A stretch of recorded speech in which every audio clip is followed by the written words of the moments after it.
सुखदेव जी कहते हैं परीक्षित से कि हे राजन, भगवान ने कंस को समाप्त करके पृथ्वी का भार समाप्त कर दिया। क्यों? पृथ्वी कहती है गिरि सर सिंधु भार नहीं मोही, जिम मोहि गर्व एक पर द्रोही। जब कोई दुष्ट हो जाता है राजा तो मेरे ऊपर भार हो जाता है, जबकि इतने पर्वत हैं, इतनी नदियां हैं, पूरी सृष्टि है। पृथ्वी कहती वो सब भार, मुझे भार नहीं लगता है। लेकिन जब कोई दुष्ट हो जाता, पाप कर्म करने लगता है, तो भार मुझसे असहनीय हो जाता है। और भगवान कहते हैं यदा यदा ही धर्मस्य ग्लानिर्भवति भारत, अभ्युत्थानम अधर्मस्य तदात्मानं सृजाम्यहम्, परित्राणाय साधूनां विनाशाय च दुष्कृतां, धर्म संस्थापनार्थाय संभवामि युगे युगे। भगवान कहते हैं कि जब पृथ्वी का भार बढ़ जाता है, दुष्ट बढ़ जाते हैं, तब हम अवतार लेकर के पृथ्वी के भार को समाप्त करते हैं। भगवान का अवतार किसी एक के लिए नहीं होता है। विप्रधेनु सुर संत हित लीन मनुज अवतार, निज इच्छा निर्मित तनु माया गुण गोपार। ब्राह्मण, गौ, संत, देवता, भगवान की जितनी सृष्टि है, जो मनुष्य हैं, उनको जब प्रताड़ित किया जाता है, भगवान का नाम लेने पे रोक लग जाती। कंस ने क्या किया था? कंस कहता था अब हमारा नाम जपो, भगवान का नाम ना लो। तो जब पाप बढ़ता है तो भगवान का अवतार हो जाता है स्वतः, पाप को समाप्त करने के लिए। कंस को समाप्त किया तो कंस की दो पत्नियां जो थी, अस्ति और प्राप्ति, जरासंध की कन्याएं थी, अपने पिता के घर में जाकर के रोने लगी। हे पिताजी, उस ग्वाले ने आकर के मेरे पति को समाप्त कर दिया, अब हम कहीं की नहीं रहेगी। कहा गया है, पूज्यपाद गोस्वामी जी मानस में लिखते हैं कि जिय बीनु देह नदी बीन बारी, तैसाए नाथ पुरुष बीन नारी।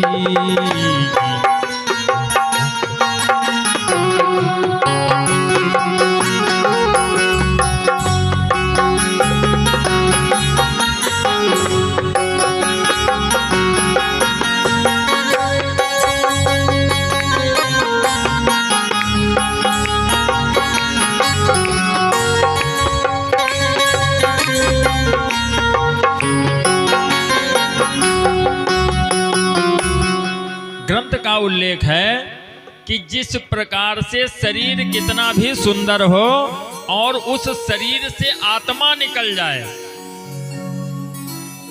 तो शरीर किसी काम का है? शरीर बहुत बढ़िया सुंदर हो, बॉडी कितनी भी सुंदर हो, लेकिन जब उसमें जीव ही नहीं रहेगा तो फिर उसको चाहे अग्नि में जला दो या मिट्टी में छोड़ दो या ले जाकर के नदी में प्रवाहित कर दो।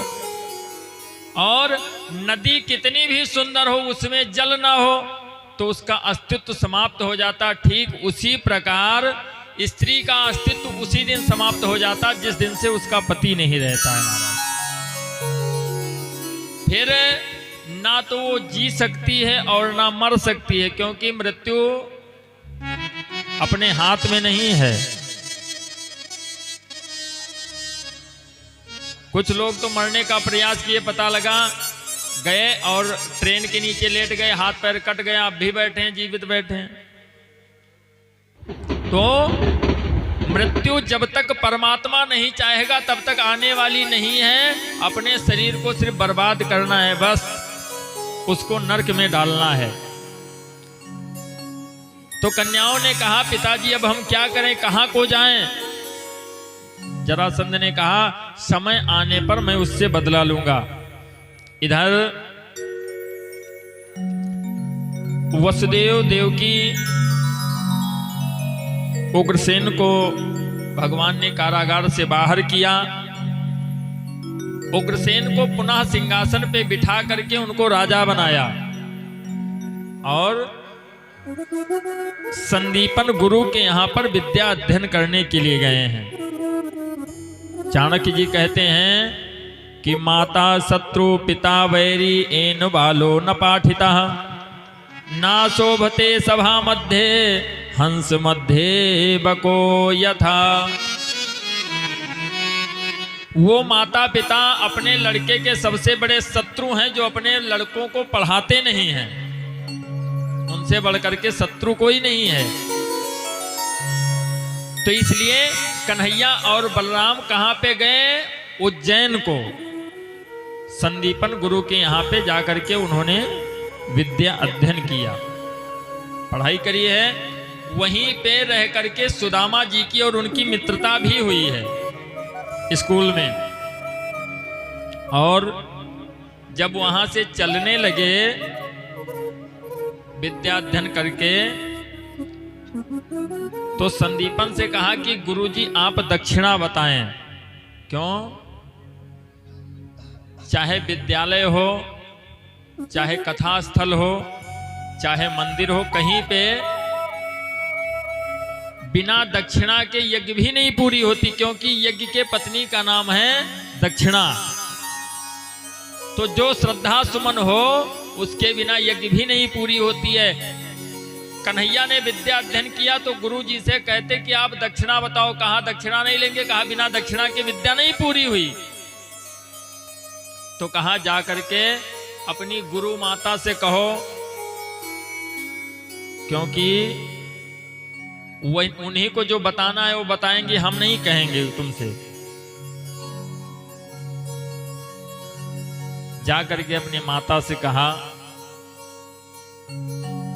और वैसे माताएं जो होती इनका हृदय बहुत कोमल होता है। किधर भी निकली तो जरा भी तकलीफ है तो मत्था टेक करके माता जी हमारा कार्य पूरा करो, ये कार्य हमारा हो जाए तो आपके स्थान पे आएंगे हम। कन्हैया पहुंचे, कहा गुरु माता हमारी शिक्षा पूरी हो गई है, हम जा रहे हैं। गुरु जी ने कहा है कि दक्षिणा जा करके अपनी गुरु माता से पूछ लो, तो जो बताना है आपको बताइए। गुरु माता ने कहा तुम नहीं दे सकते हो दक्षिणा। कन्हैया ने कहा हमारे लिए क्या मुश्किल है, हम नहीं दे सकते। कहा अगर देना है तो हमारा 5 साल का, आज के 5 साल पहले हमारा एक लड़का था पुनर्दत्त। हम और तुम्हारे गुरुजी समुद्र में स्नान करने के लिए गए थे मकर संक्रांति के पर्व पर। तो जो हमारा लड़का था वो समुद्र में चला गया, आज तक वापस नहीं आया। अगर आपको दक्षिणा देना है तो वो पुत्र ला करके हमको वापस कर दो और तुम जाओ। सुखदेव जी कहते राजन, कन्हैया और बलराम वहां से समुद्र के पास में पहुंचे। समुद्र से जाकर के विनती किया। समुद्र प्रकट हुआ, कहा कहिए प्रभु।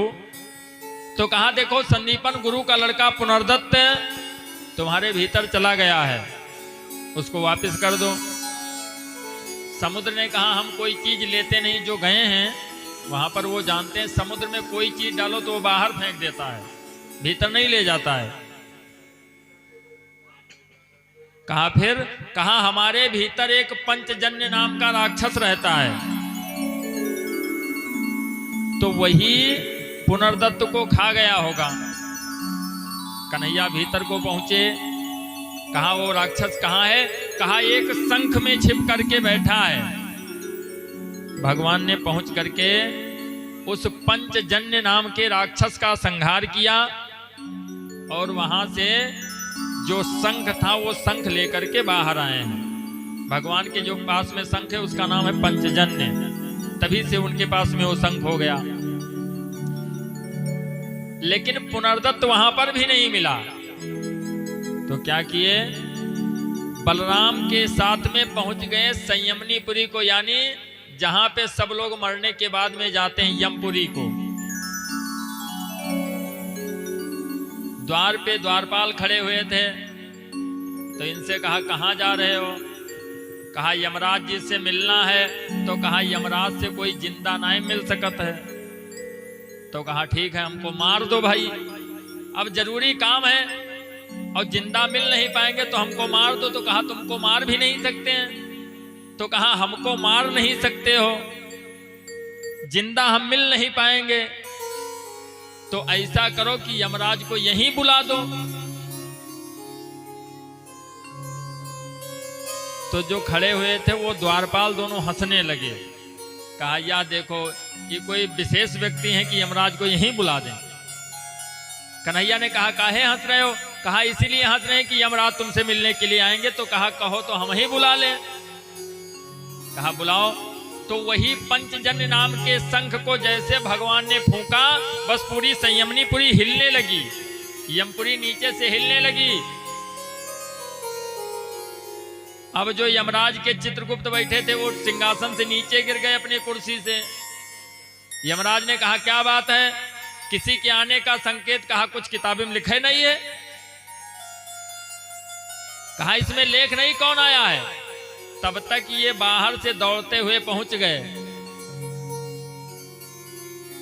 कहा महाराज दरवाजे पे दो लड़के आए हैं, वो आपसे मिलने की जिद कर रहे थे, हमने उनको रोक दिया है।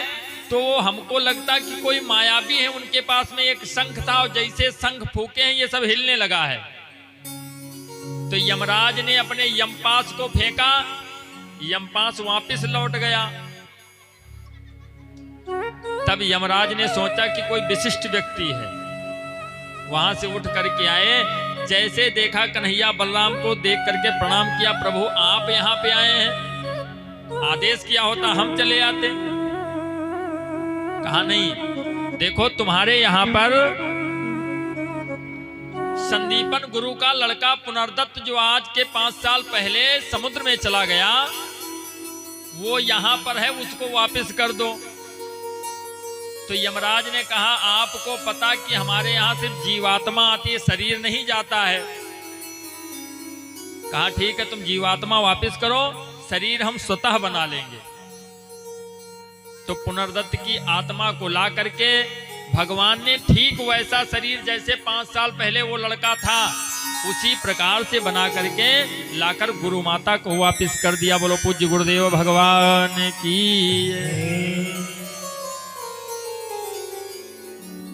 कन्हैया बलराम विद्या अध्ययन करके अपने घर को वापस आए।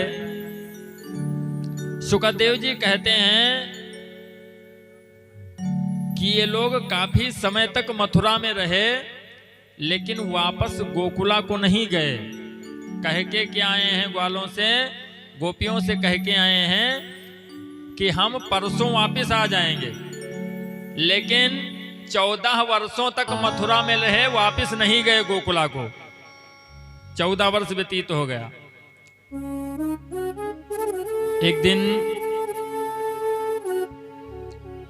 अपने प्रिय सखा उद्धव जी को भेजा।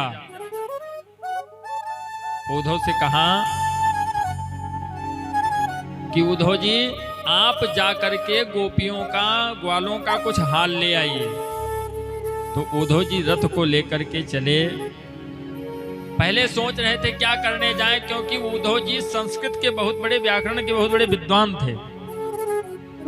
लेकिन फिर सोचा, अब वो सोचते थे कि ग्वाल जो होंगे, गंवार होंगे, उनको हम संस्कृत में कहा बताएंगे। लेकिन कन्हैया के कई बार कहने पे उद्धव जी रथ को लेकर के चले। वृंदावन में पहुंचे तो इनका पीतांबर कुंज करीलों में फंस गया। ये मानो ये इशारा कर रहा है कि तुम्हारा जो ज्ञान है वो यहाँ पे समाप्त होने वाला है, क्योंकि जहाँ पे भक्ति का प्रबल प्रवाह होता है वहां पे ज्ञान शून्य हो जाता है महाराज। भक्त और भगवान का ऐसा प्रेम होता है। उद्धव जी का बिल्कुल कन्हैया की तरह है दिखने में, वही सांवला रूप है, पीतांबर लिए हुए हैं। जा करके पूछा, कहा ये बताओ हमको नंद जी के यहाँ जाना है। तो ग्वालों ने कहा नंद जी के घर का रास्ता पूछने की आपको जरूरत नहीं है, ये जो नाली बह रही है इसी को देखते हुए चले जाइए। ये कैसी नाली है? ये नाली जो है ये वहां पे जो गौएं हैं, यशोदा जी हैं, नंद बाबा हैं, जो लोग रो रहे हैं उन्हीं के आंसुओं से ये नाली प्रवाहित हो रही है, उनके आंसुओं से ये बह रही है। उद्धव ने जैसे सुना वहीं पर इनकी आंखों से आंसू प्रारंभ हो गए। पहुंचे, जैसे पहुंचे नंद ने देखा सांवला रूप, दौड़ करके लिपट गए, मेरा कन्हैया आया है, मेरा श्याम आया है। जब चेहरे को करीब से देखा, कहा तुम कौन हो? कहा मैं तुम्हारे कन्हैया का मित्र हूं। चलो कोई बात नहीं, मेरा लाल नहीं आया तो उसका मित्र आया है। जैसे क्या होता था पहले, अब तो फोन का सिस्टम नहीं, पहले वहां से चिट्ठी चलती थी तो लगभग 1 हफ्ता 10 दिन के बाद यहां पहुंचती थी। तो उस पत्र को पढ़ते ही वो भाव उत्पन्न हो जाता था महाराज की मानो स्वयं वो आकर के हमसे ऐसा शब्द कह रहे हैं, ये भाव पत्र से उत्पन्न हो जाता था। वही भाव, कोई बात नहीं हमारे लड़के का मित्र आया है। अपने बच्चे का हाल नहीं पूछा पहले, क्यों? इनको ये लगेगा कि हम अपने बच्चे से सिर्फ प्रेम करते हैं। कहा ये बताओ कि वसुदेव और देवकी कैसे हैं, उग्रसेन कैसे हैं। उसके बाद में जैसे इतना कहा मेरा कन्हैया कैसा है, बस इनका गला अवरुद्ध हो गया, बोल नहीं पाए आगे। ग्वालों ने सोचा शायद कन्हैया आ गए हों। जा करके यशोदा से कहा नंद बाबा ने, देखो तुम्हारे लाल का मित्र आया है। यशोदा ने कहा मेरा लाल तो मेरे पास में है। पालने को पकड़ करके बैठी हुई रो रही हैं। कहा अगर मेरा होता तो यहां से वो जाता ही नहीं, मेरा नहीं था वो, और जो मेरा है वो मेरे साथ में, वो मुझे छोड़ करके गया नहीं है।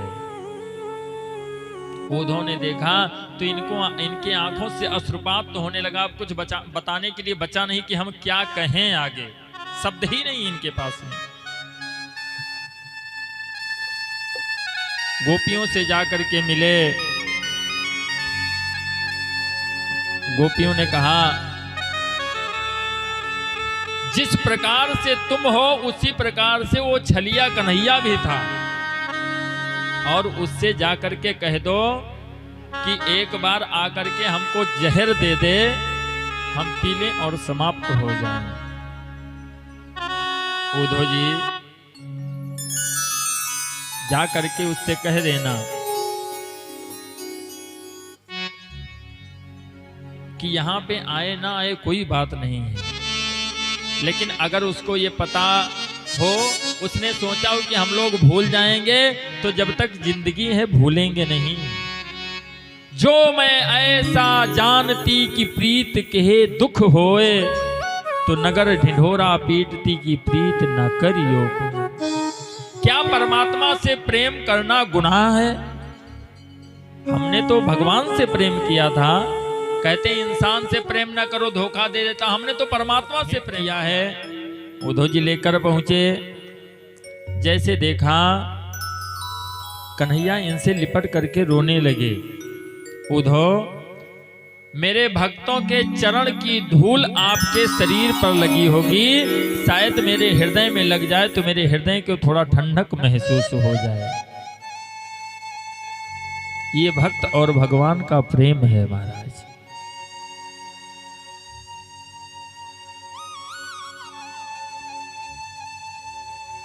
उद्धव ने सारा हाल बताया। कन्हैया ने कहा परेशान तो हम भी हैं, लेकिन हम जा नहीं सकते हैं वहां पर। परीक्षित ने कहा कि हे मुनिवर ये बताइए कि गए क्यों नहीं? तो कहा कन्हैया इसलिए नहीं गए क्योंकि जरासंध से उनकी दुश्मनी हो चुकी थी। तो कन्हैया ने सोचा कि हम यहाँ रहेंगे और अगर जरासंध को पता लग गया कि इनका कुछ रिलेशन गोकुला में है तो उनको समाप्त कर देगा वो, और अगर यहाँ से हम गोकुला चले गए तो मथुरा वासियों को समाप्त कर देगा। इसलिए कन्हैया ने बिल्कुल गोकुल से अपने रिश्ते को समाप्त कर दिया है। अंत में जब अंतिम समय आया तब सब लोग एकत्र हुए, उसके पहले कोई संबंध गोकुला से नहीं रखा उन्होंने। जरासंध ने 17 बार आक्रमण किया मथुरा पर, लेकिन 17 बार उसको हार का ही सामना करना पड़ा, उसकी विजय नहीं हुई।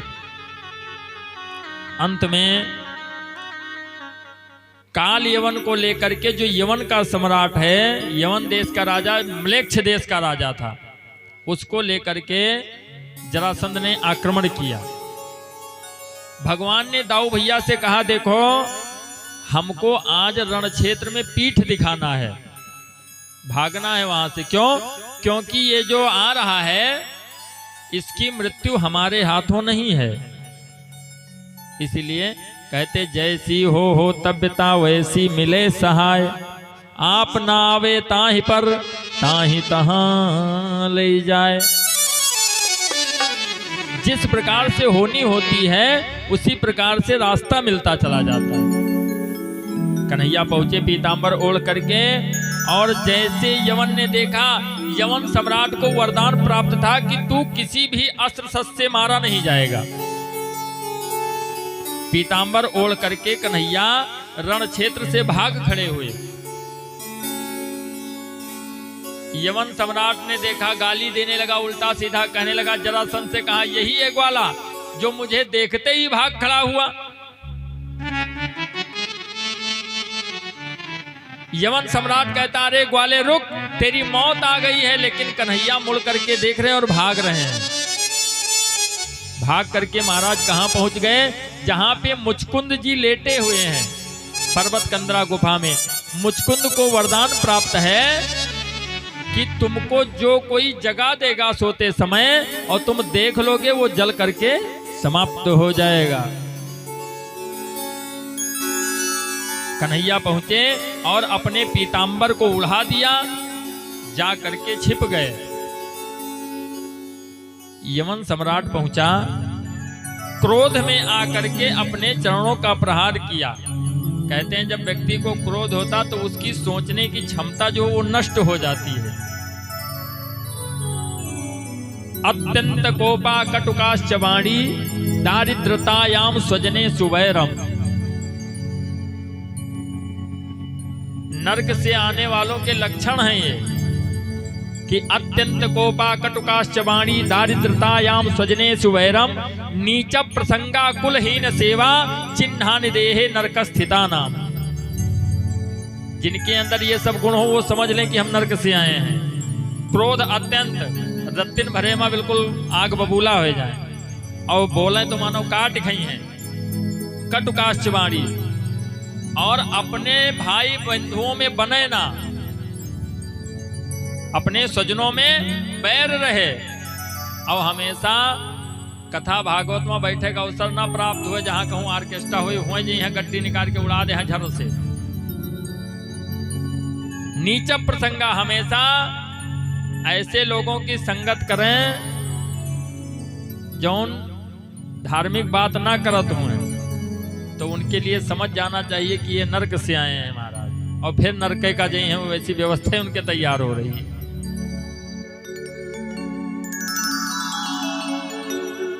तो सोचने की क्षमता समाप्त हो गई। यवन पहुंचा कालेवन और जोर से चरणों का प्रहार किया।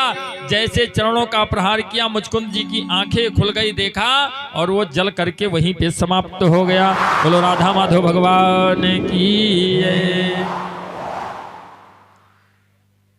यवन सम्राट समाप्त हो गया। भगवान निकल करके बाहर आए, मुचकुंद को दर्शन दिया, परम धाम की प्राप्ति। और वहां से वापस आकर के दाऊ भैया से कहा देखो अब हम लोग मथुरा में नहीं रहेंगे। दाऊ ने कहा क्यों नहीं रहेंगे? कहा आए दिन जरासंध आक्रमण करता है। तो कहा क्या उसके डर से हम मथुरा छोड़ करके भाग जाएंगे? कहा नहीं, लोग अगर भगवान के साथ में रह करके भी सुरक्षित ना रहें तब तो बेकार है। इसलिए कहा देखो आए दिन वो आक्रमण करता है और जब युद्ध होता तो सब अस्त व्यस्त हो जाता है माहौल, तो इसलिए इस नगर को ही छोड़ दो। बुला करके विश्वकर्मा को समुद्र के तट पर एक टापू पर नगर का निर्माण करवाया, जो बहुत सुंदर स्वर्ग से भी अद्वितीय महल है, जिसका नाम द्वारिकापुरी है। निर्माण करवाया, मथुरा वासियों को अपने माया के द्वारा सोते हुए वहां पे भेज दिया रात्रि में, और ये दोनों लोग रथ पे सवार हुए। जैसे नगर से बाहर निकले बस जरासंध इनके पीछे पड़ गया। अरे ग्वाले रुक, तेरी मौत आ रही है तेरे पास में। तभी से भगवान का एक नाम हो गया रणछोड़। बोलो रणछोड़ भगवान की। ये जहां जैसा कार्य किए वैसा इनका नाम बढ़ता चला गया। देखते देखते अपने रथ के साथ में एक पर्वत कंदरा में प्रवेश किए तो जरासंध ने बाहर से आग लगवा दिया उसमें। जल पड़ी गुफा है धू धू करत, सब देख देख हर्षाते हैं। जैसे देखा गुफा जल रही, बहुत प्रसन्न हो गए कि चलो हम समाप्त कर दिया।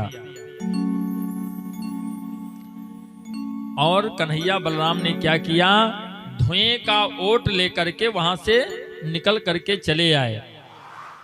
देव सभी करने लगे विनय चरण रख शीस, तो मनमोहन है हो गए आज द्वारिकाधीश। बोलो द्वारिकाधीश भगवान की।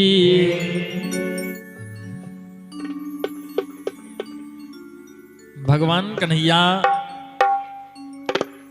द्वारिकाधीश के पद पे नियुक्त हुए, और अब इस कथा को द्वारिका में छोड़ करके अब हम लोग चलेंगे विदर्भ देश को, कुंडिनपुर। कुंडिनपुर के राजा जानते हो कौन है? भीष्मक जी।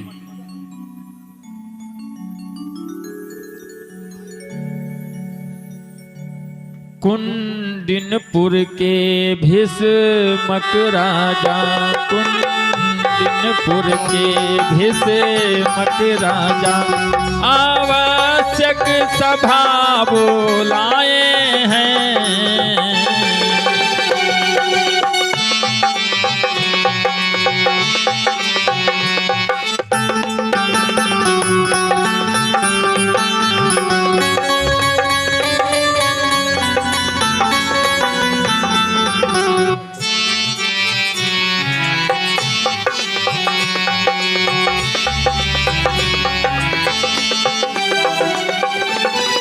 कुंडिनपुर के भीष्मक राजा, आवश्यक सभा बुलाए हैं।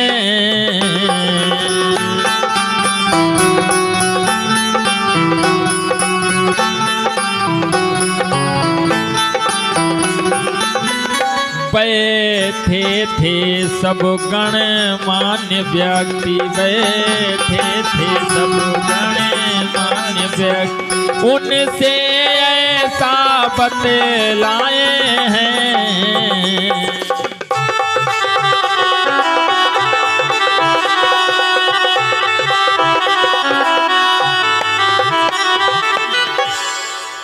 सभी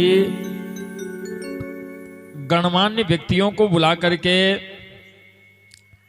बिठाया और सबसे पूछने लगे।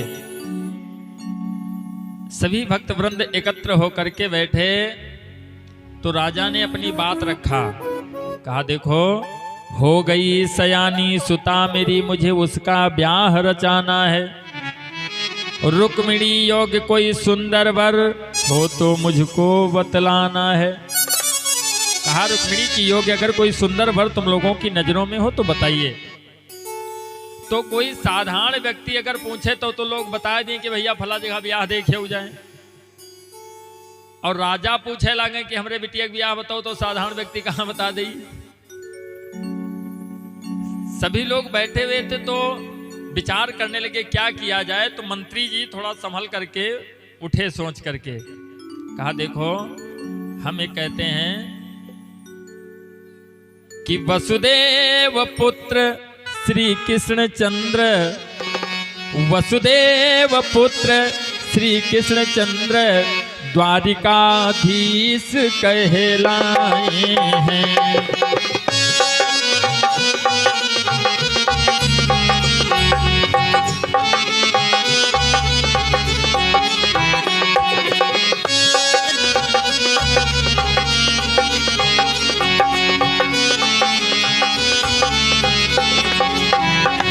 वसुदेव पुत्र श्री कृष्ण चंद्र द्वारिकाधीश कहलाए हैं। और रुक्मिणी योग्य वो सुंदर वर,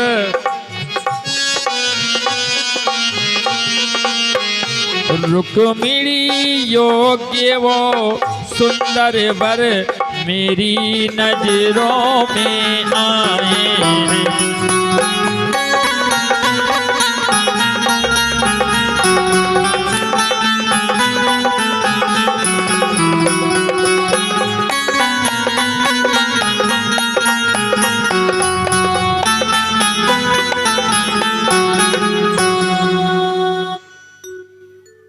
महाराज कहते हैं कि हमको बेटी के विवाह की बहुत चिंता है और हर पिता को चिंता होती महाराज जब घर में लड़कियां विवाह योग्य होती हैं।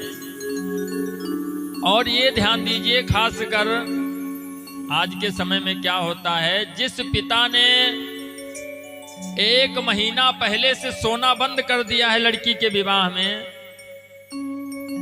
बारात वाले जाते हैं यहाँ से और एक पल भी नहीं सोचते अरे यार क्या व्यवस्था किया है तुमने।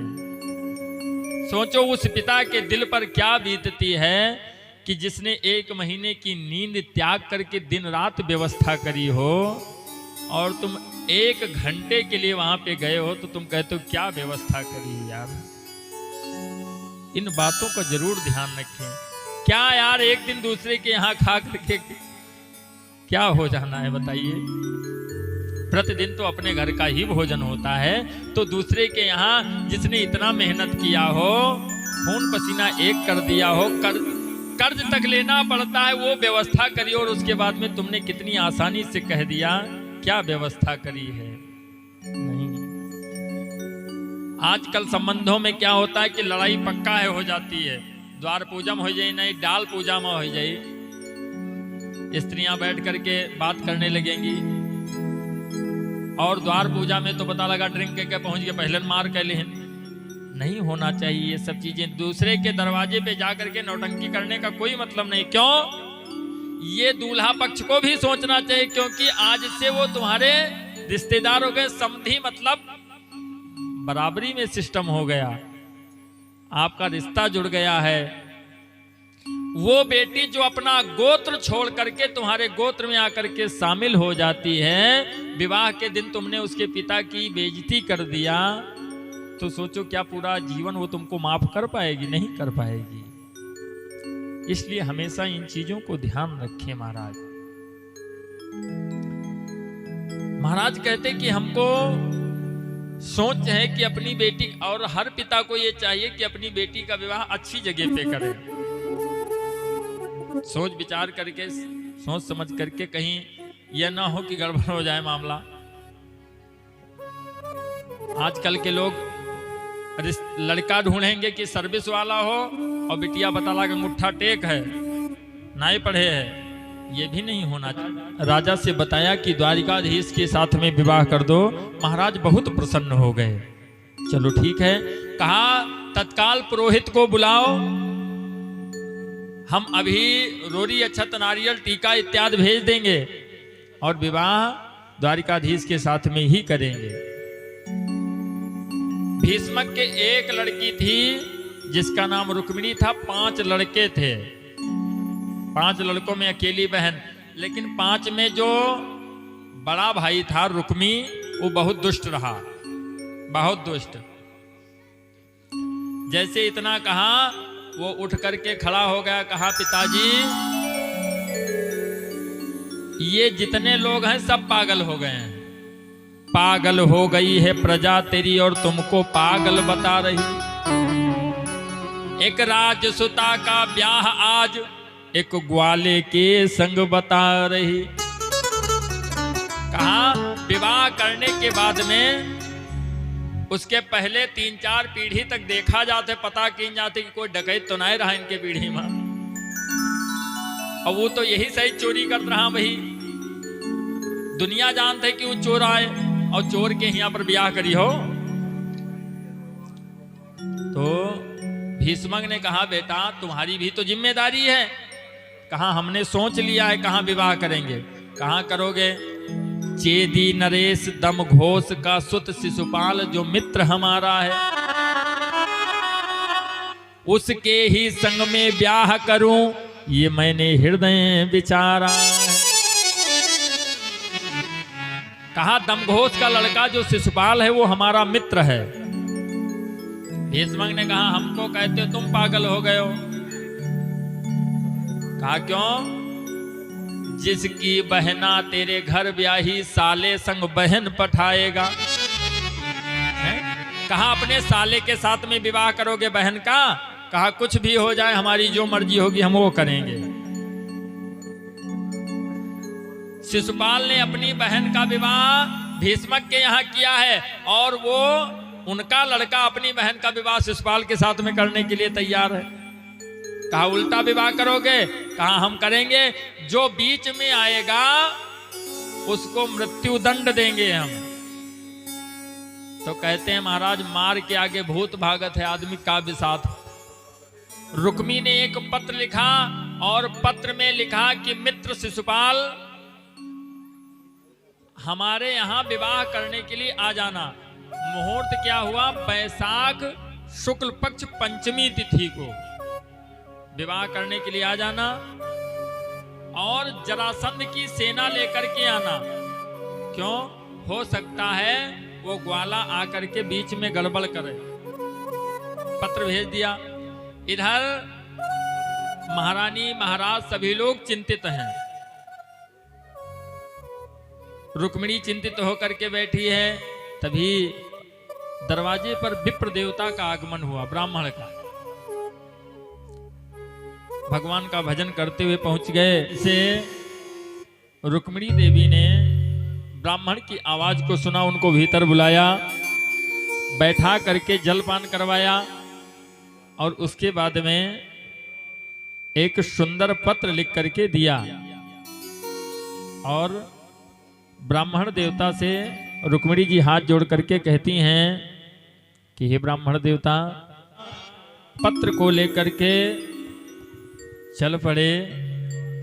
आज मुझे परहित का कार्य करना है। कहते हैं अगर हमें परहित करने का अवसर प्राप्त हो जाए, समझ लीजिए वो हमारा क्षण सबसे महत्वपूर्ण है। जिस टाइम दूसरे का हित हमसे हो सके, जितना हो सके उतना करें। ब्राह्मण देवता पत्र को लेकर के द्वारिकाधीश के महलों में पहुंचे। जाकर के चरणों में प्रणाम किया और पत्र कन्हैया के हाथों में दे दिया। भगवान ने पत्र को लिया, खोल करके देखा, मुस्कुराने लगे। कहा दाऊ भैया आपका विवाह तो संपन्न हो गया और मैया ने हमारे विवाह की कभी चर्चा नहीं करी। मैंने कई बार मैया से कहा कि मैया मेरा विवाह करवा दे, लेकिन नहीं सुना उन्होंने। आज रिश्ता घर चल करके आया है, इसीलिए कहते भगवान जब देते हैं छप्पर फाड़ करके देते हैं महाराज। कन्हैया कहते हंसते हुए, कहा शायद मेरे शादी का ख्याल। बहुत लोग कहते नहीं है पंडित जी बहुत दिन से परेशान हम बिटिया के ब्याह को तय नहीं हो रहा है। लेकिन जब तक वो संयोग नहीं बनेगा महाराज विवाह तय नहीं होगा, चाहे जितना भटकते रहो। और पता लगा जब संयोग बना तो कहूँ पड़ोसन तय होगा, जल्दी मत तय होगा, ऐसी स्थिति होती है। कन्हैया ने कहा मैंने मैया से कई बार कहा, उन्होंने विवाह नहीं करवाया और आज रिश्ता घर चल करके आया है। पंडित जी से कहा आप जा करके कह दो कि हम जरूर आएंगे। इधर रुक्मी ने नगर को सजवाना प्रारंभ किया, कुंडनपुर को बहुत ही दिव्य तरीके से सजवाया है। और विवाह का समय आने के 2 दिन पहले शिशुपाल जरासंध की भारी सेना लेकर के 2 दिन पहले ही पहुंच गया। रुक्मी ने रहने की बहुत सुंदर व्यवस्था करी। जब विवाह का समय आया, विवाह के दिन रुक्मी के मां ने रुक्मी को बुला करके उनसे बताया, कहा देखो हमारे यहाँ का कुछ नियम है। क्या होता था? मंडप के पहले कन्याएं देवी पूजन को जाती थी, आशीष प्राप्त कर माता का जीवन को सुखी बनाती थी। पहले विवाह मंडप में जाने से पहले देव स्थान पर कन्याओं को भेजा जाता था कि जाकर के गौरी का पूजन कर लें, उनसे आशीर्वाद प्राप्त कर लें। आज के समय में महाराज घर के देवता रह जाते हैं, मैरिज हॉल में ब्याह हो जाते हैं, घर में कहूँ कहूँ कथो ना हो पावत है। घर के देवता ऐसे बैठे, ब्याह कौन सब हुआ होगा, और के बाद 3 महीना के बाद में पंडित जी आप कोनो व्यवस्था करो, पट नहीं रहा है, वहाँ मामला गड़बड़ है। लड़ाई रोज हुआ है तो लड़ाई ना होए। जब घर के देवताओं की पूजा नहीं होगी, सबसे पहले अपने कुल देवता की पूजा करना चाहिए। तो कुल देवता ऐसे बैठ रहा था, ना है पावत है। अभी हम एक मैरिज पार्टी में गए थे, यहाँ के रहने वाले और कहाँ बाराबंकी, वहां पे शादी करी ले जाकर के लड़की की। अब बताइए पहले क्या होता था? आप लोगों ने नहीं सुना होगा कि इतना विवाद होता था। नहीं विवाद होता था इतना। क्यों? क्योंकि जो पूजा कार्य से रस्म प्रारंभ होती है उसमें कभी विवाद नहीं होता है, और जौन मैरिज हॉल से प्रारंभ होता है तो वहां पे विवाद ही विवाद रहता है। इसलिए हम ये नहीं कहते, विरोध नहीं कर रहे हैं, विवाह मैरिज हॉल में हो अच्छी बात है, लेकिन तेल पूजन इत्यादि जो है घर में सत्यनारायण कथा हो जाए, कुल देवता जो है उनका पूजा पाठ हो जाए, ये सब होना चाहिए। ये नहीं होगा तो हमेशा परेशानी बनी ही रहेगी। अगर कुल के देवता अपने संतुष्ट नहीं होंगे तो जीवन बच्चों का सुखमय नहीं रहेगा। क्योंकि ये विवाह संस्कार जो है 16 संस्कारों में सबसे महत्वपूर्ण संस्कार है। ये अगर गड़बड़ान, और आजकल के समय में ज्यादा समस्या ये चल रही है, पता लगा रात भर पंडित जी विवाह करवाए और सवेरे जैसे कहिए दक्षिणा दियो, पंडित जी कत्ता दे दी 5000 दे। अरे 4 जने इकट्ठा हो जाइए, कहिए यार ये ठगाए पंडित चोर आए, बताओ 5000 रुपया मांग लीजिए हैं। 21,000 बैंड वाले ले गए तो बहुत साह आदमी है। 51,000 ले गए ऑर्केस्ट्रा वाले, उन्हों बढ़िया रहे। और अगर पंडित जी 5,000 मांग ले तो वो तो चोर आए। 4 जने इकट्ठा हो, पंडित का दक्षिणा दियम पंचायत जरूर हुई। जे पूरी रात ब्याह कर रही हैं उनका दक्षिणा दियम पंचायत जरूर हुई, बिल्कुल निश्चित बात है। अतरा का है मांग ली हो। और अब तो वही लोग आवत हैं ठोकिन फट से 21,000 दियो, नहीं अब कहो गड़बड़, अब उनका दे दे 21,000 लेके गए खट दे तुरंत। और पंडित जी को देने में बड़ी समस्या उत्पन्न होती है। ऐसा नहीं होना चाहिए। जो तुम्हारा कुल पुरोहित है उसकी दक्षिणा में कटौती नहीं होनी चाहिए। क्यों? उसका भी समय है। 10 रुपया कथम दिए तो तब तो तुमसे ना कहन के काहे कम दी हो। और तुम्हारे यहाँ विवाह उत्सव है, मांगलिक कार्य है, तो उसमें 1000-2000 दे दिया तो उसमें कोई बड़ी बात नहीं है। लेकिन मानसिकताएं गड़बड़ हो चुकी है। हमारा पंडित के दक्षिणा में जरूर अंत में यही होगा, बेईमान आए। अब वो बेचारे 1100 रुपया मांग का, लेकिन बेईमान हो गए, चोर हो गए, सारी व्यवस्था उनके ऊपर लागू होगी। ये चीजें होती महाराज। क्या किया? कहा देखो हमारे यहाँ का नियम है कि पहले देवी की पूजा होगी। सखियों के साथ में रुक्मिणी जी तैयार होती हैं देवी पूजन के लिए। पूजा की नहीं अधिक अनुराग, निज अनुरूप सुभग वर मांगा। मैया ने आशीर्वाद दिया, मन जाहिरा चो मिले।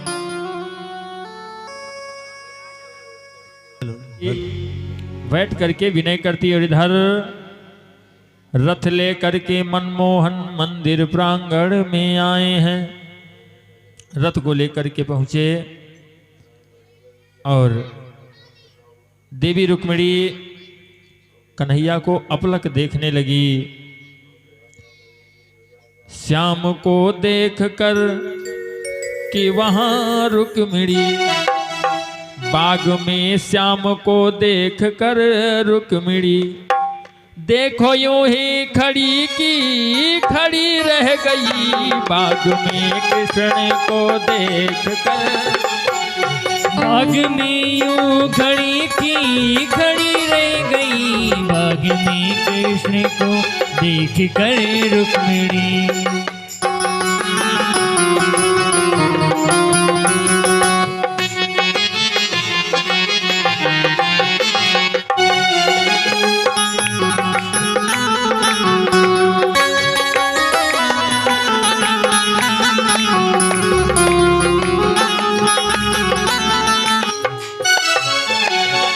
बाग में कृष्ण को देख कर रुक्मिणी, देखो यूं ही खड़ी की खड़ी रह गई।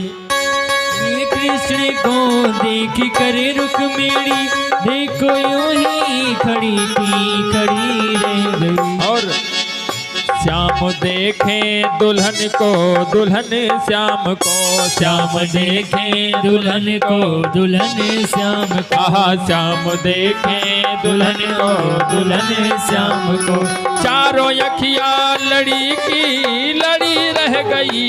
श्याम देखे दुल्हन को, दुल्हन श्याम को। चारों अखियां लड़ी की लड़ी रह गई।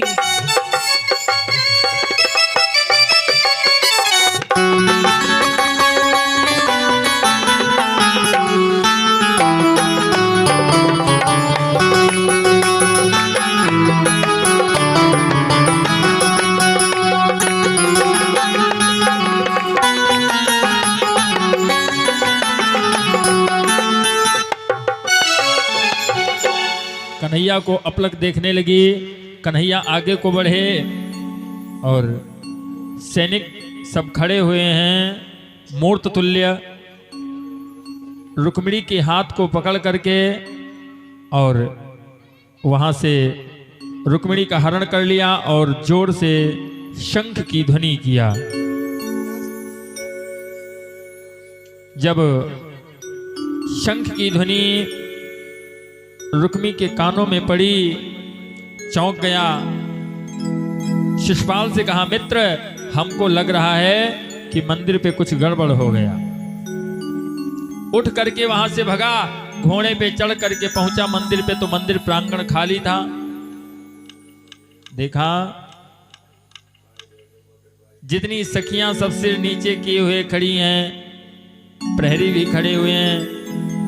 कहने लगा क्या कर रहे थे तुम लोग, कहां खोए हुए थे? सबको डांटने लगा। फिर कहा तुमसे तो बाद में पूछेंगे, पहले हमें उस ग्वाले से पूछना है। तत्काल पीछे घोड़े को लगाया तो देखा कि कन्हैया जा रहे हैं। पुकारा, अरे ग्वाले बस ठहर ठहर, ए ग्वाले तुझसे ये मेरा कहना है, ये ब्रज का गोरस नहीं मूर्ख, ये रुक वीर की बहना है। तुझे चोरी करने की आदत पड़ गई है ना। अभी तक तू दूध दही चोरी करता था, फिर कपड़ा चोरी करने लगा और उसके बाद में यहां पे आकर के तुमने सांप के बांबी में हाथ डाल दिया है। तेरी मौत बन करके रुक्मी तेरे पीछे आ रहा है, रुक जा। कन्हैया रथ को रोक करके खड़े हो गए। कहा भैया तुम भी आ जाओ। जितने अस्त्र शस्त्र रुक्मी ने चलाया सब काट दिया भगवान ने। और उसके बाद में नीचे उतर करके दोनों में मल्ल युद्ध होने लगा। कन्हैया ने पकड़ लिया रुक्मी को और बंदी बना लिया, तलवार निकाला और बाल कहा इसका सर मुंडा कर देंगे यहाँ पे हम। दाऊ भैया दौड़ करके आ गया, अरे कन्हैया ये तो अब रिश्तेदार हो गया यार, ये क्या कर रहे हो तुम? कहा नहीं ये ऐसे नहीं मानेगा। सुदर्शन का आवाहन किया, कहा इसको समाप्त कर देंगे। रुक्मिणी दौड़ करके आ गई, चरणों में गिर गई, कहा प्रभु ये क्या कर रहे हैं आप? कोई भी बहन हो कैसी भी हो लेकिन अपने भाई का वध नहीं देख सकती है। कहा फिर? कहा इसको पकड़ ले चलो साथ में, अभी इसकी जरूरत है, जब विवाह होगा तो लावा डालना पड़ेगा ना, तो भाई कहां से आएगा। कन्हैया रुक्मी को बंदी बना लिए, रथ में लेकर के आ गए द्वारिका को। अतिथि गृह में भीष्मक को और उनकी महारानी को ठहराया, रुक्मी को रुक्मिणी को सब वहीं पे अतिथि गृह में रह रहे हैं।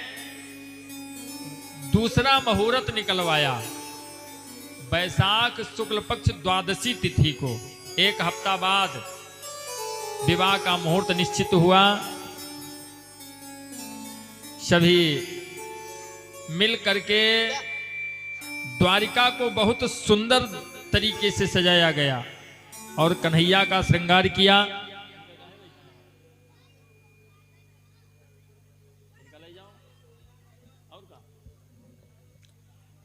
बहुत सुंदर तरीके से श्रृंगार किया है। सखियां सब रुक्मिणी को सजाती हैं। अभी भगवान बांके बिहारी लाल का विवाह, प्रथम विवाह जो हुआ वो राक्षस विधि से हुआ। सुखदेव जी कहते हैं कि राक्षस विधि से विवाह संपन्न हुआ और इनके जितने भी विवाह हुए, विवाह इनके हुए हैं 16,108, लेकिन एक विवाह में भी इनकी बारात नहीं गई है, सब ऐसे ही हुआ है। तो विवाह संपन्न हुआ बांके बिहारी लाल का।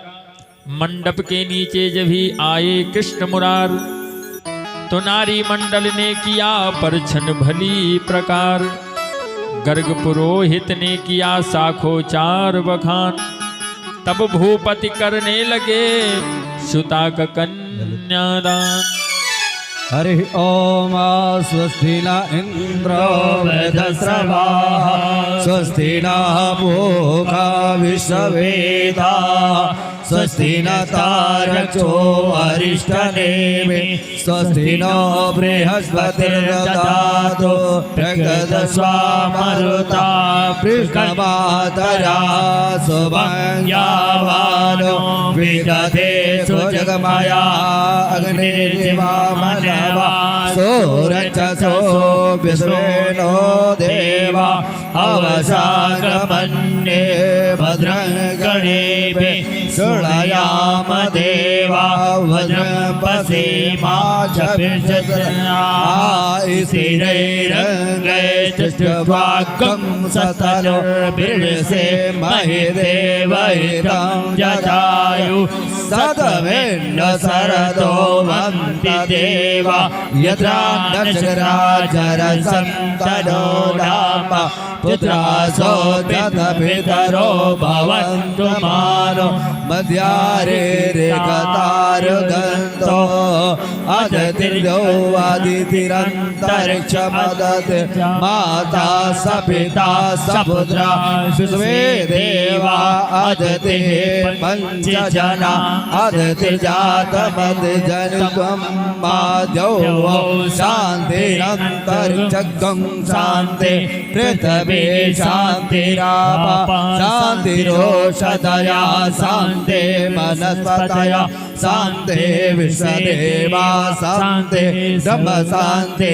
सर्वगं शान्ति शान्तिरेव शान्ति श्यामा शान्तिरेधि जतो यथा समेहसे ततो नो अभयं कुरु सन्ना गुरु प्रजाभ्यो भयन्न वसुभ्यः शान्तिर्भवतु। ॐ तदेव लग्नं सुदिनं तदेव ताराबलं चन्द्रबलं तदेव विद्याबलं देवबलं तदेव लक्ष्मीपते ते युगमस्मरामि।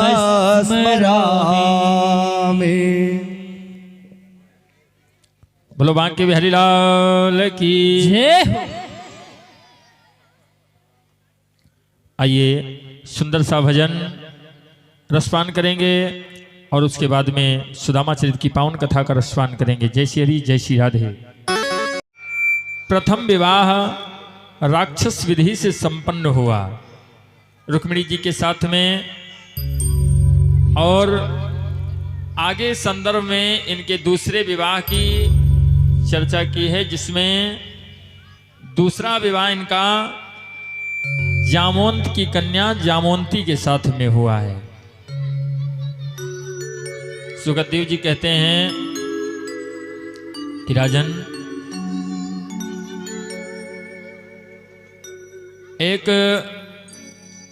शत्राजित नाम का यादव था जिसने भगवान सूर्य की तपस्या करी थी। सूर्य से श्यामंतक नाम की मणि प्राप्त हुई जो 8 भार सोना प्रतिदिन देती थी। एक दिन वो मणि पहन करके चला गया द्वारिका को, तो भगवान ने ऐसे हंसी हंसी में कह दिया कि ये मणि उग्रसेन को दे दीजिए। वहां से उठ करके चला आया और अगले दिन उसका भाई जो था प्रसेन, वो गले में मणि पहन करके गया और वापस ही नहीं लौटा। तो उसके मन में बात आ गई कि हो ना हो कन्हैया ने मणि मांगा था, हमने नहीं दिया, तो हमारे भाई को मार करके मणि ले लिया। चर्चा हो गई। कन्हैया को जब चोरी लगी तो ये अपने चोरी के कलंक को छुड़ाने के लिए पहुंच गए जामोंत के यहां पर। गुफा के बाहर जो सैनिक थे वो रुक गए, कहा भीतर नहीं जाएंगे। ये भीतर चले गए तो यहाँ कह कर के गए हैं कि 15 दिन में हम वापस नहीं होंगे, तो द्वारिका जाकर के बता देना कि कन्हैया समाप्त हो गए। और जब ये भीतर चले गए तो देखा क्या कि एक झूले पर एक लड़की झूल रही है और उसके झूले में वो मणि बंधी हुई है। तो जैसे पहुंच करके ये खोलने लगे, बस जामोंत आकर के इनसे भिड़ गया। महाराज 27 दिन तक युद्ध हुआ। अब ये 15 दिन के बजाय ये लोग 20 दिन इंतजार किए। जब ये नहीं निकले, आकर के द्वारिका में संदेश दे दिया, रोना पीटना शुरू हो गया। और ये इधर 27वें दिन क्या हुआ, जब वो रीछ इनसे जीता नहीं तो उठ करके हाथ जोड़ करके खड़ा हो गया। मेरे बल के लक्ष्मण राम, दूजा कौन करे संग्राम। कहा आपका परिचय?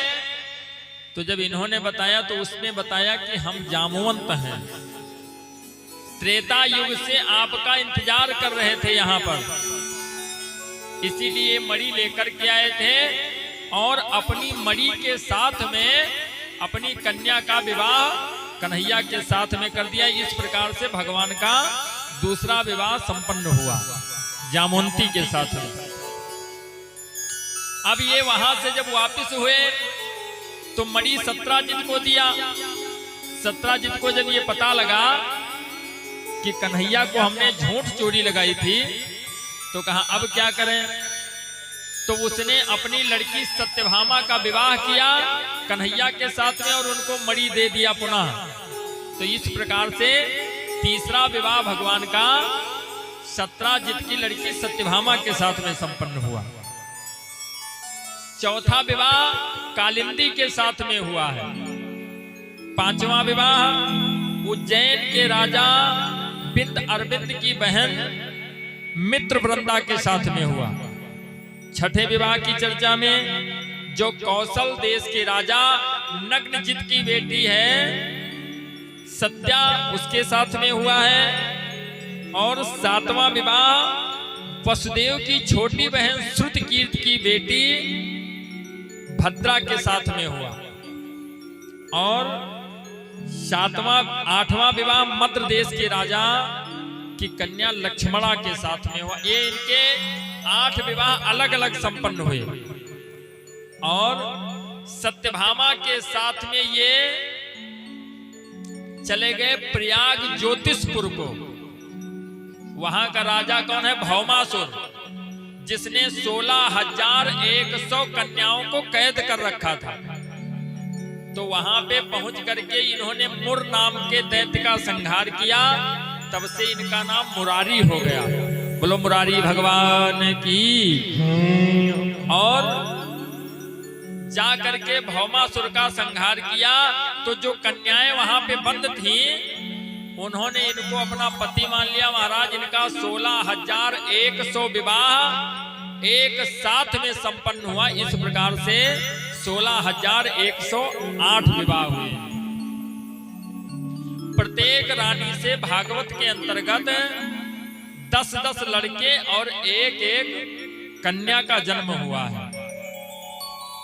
भागवत में दर्शाया गया है कि 16,108 रानियों से प्रत्येक रानी से 10 लड़के और एक कन्या का जन्म हुआ। इस प्रकार से आगे चल करके 56 करोड़ यदुवंशियों का परिवार भगवान कन्हैया का तैयार हुआ। बोलो बांके बिहारी लाल की।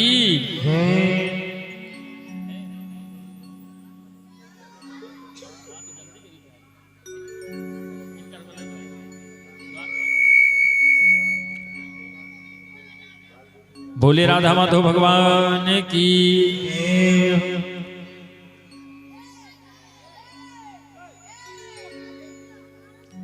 और भगवान के विवाह के बाद में सुखदेव जी कहते हैं कि राजन,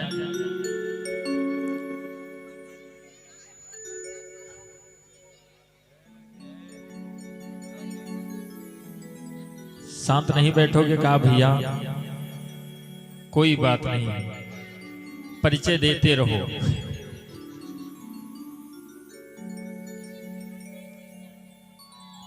चुपचाप बैठो, गंदे बच्चे अच्छी बात नहीं करते हैं।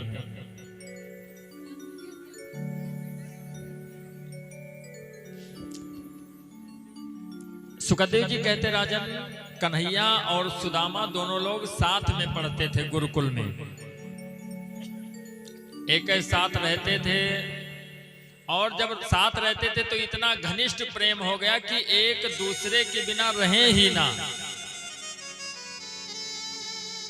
दोनों में कहते हैं क्लोज फ्रेंड, बहुत घनिष्ठ मित्रता हो गई।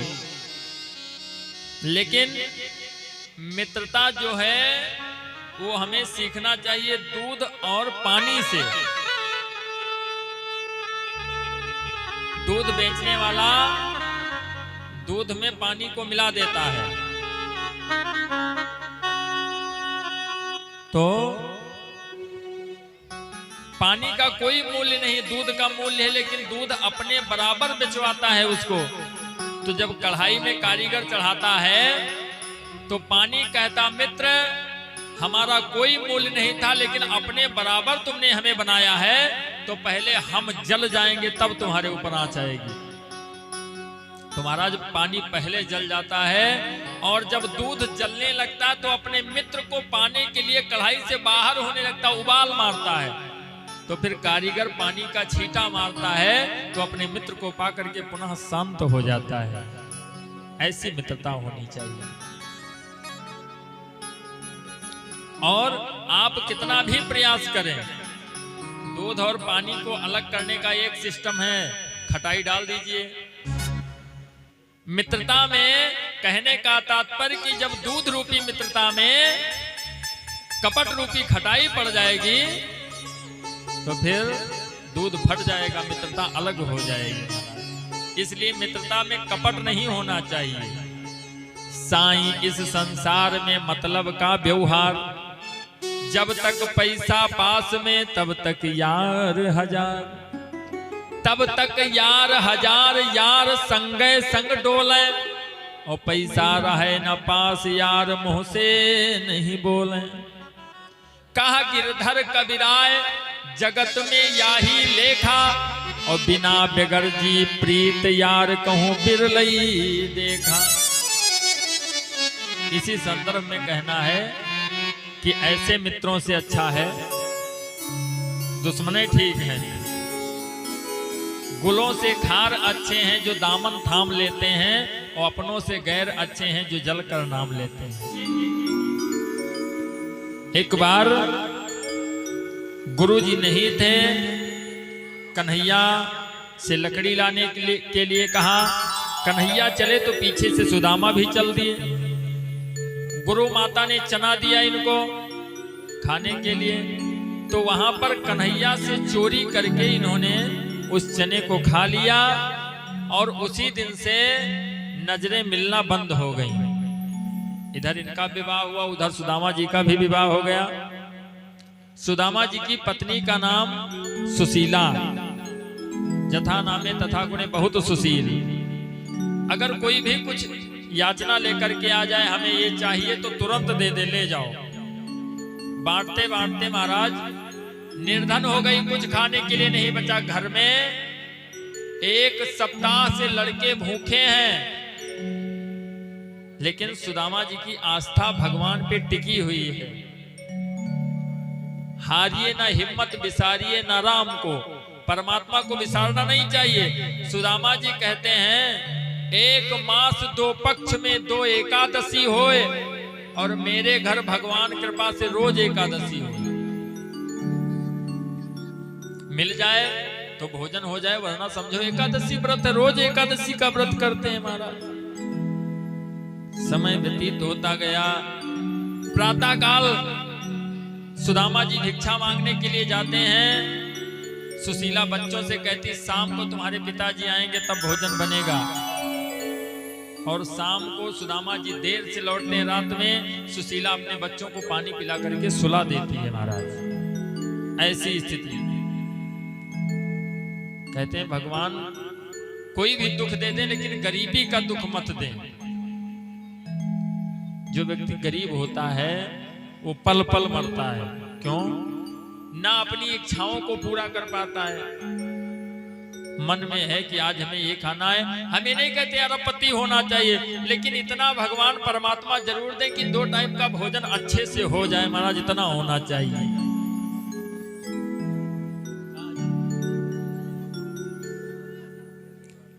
क्या हुआ? सुदामा आए दिन बताया करते हैं अपनी पत्नी से कि हमारे मित्र जो हैं वो बहुत बड़े आदमी हैं, द्वारिकाधीश हैं। एक दिन सुशीला रो करके कहने लगी, हे स्वामी, आप कहते हो आपके मित्र द्वारिकाधीश हैं, तो आप उनके पास में चले जाओ। अब सुदामा जी कैसे चले जाएं भाई? बचपन में गलती किए हैं, तो सोचते किसी तरीके से टल जाए बात। रोने लगी। अपने साथ में कुछ उपहार ले जाना चाहिए। स्टॉप।